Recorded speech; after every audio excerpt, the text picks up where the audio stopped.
উপস্থিত সুধীবৃন্দ, AB party কেন্দ্রীয় সংগঠনের নেতৃবৃন্দ, আজকে আমরা এখানে হাজির হয়েছি খুবই একটা দুঃখজনক পরিস্থিতিতে। যে জুলাই সনদ, জুলাই অভ্যুত্থানের ছাত্র জনতার বুকে তাজা রক্ত দিয়ে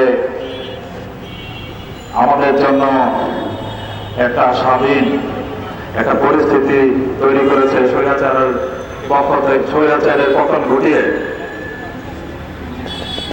ঐক্যমত্য কমিশনের 9 মাসে সকল রাজনৈতিক দলের সাথে আলোচনার ভিত্তিতে এই জুলাই সনদ তৈরি করা হয় এবং পরবর্তীতে জারি করার মাধ্যমে গণভোট আয়োজিত হয়। গণভোটের সাথে জাতীয় সংসদ নির্বাচন হয়।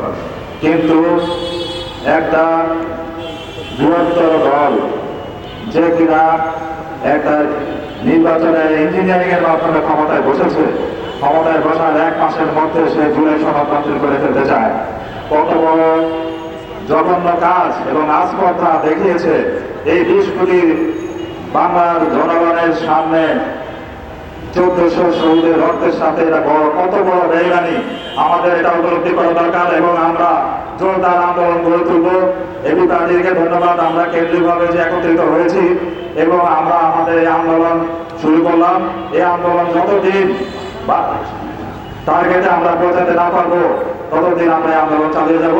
আপনারা সবাই আমাদের সাথে থাকবেন। ধন্যবাদ সবাইকে। আসসালামু আলাইকুম।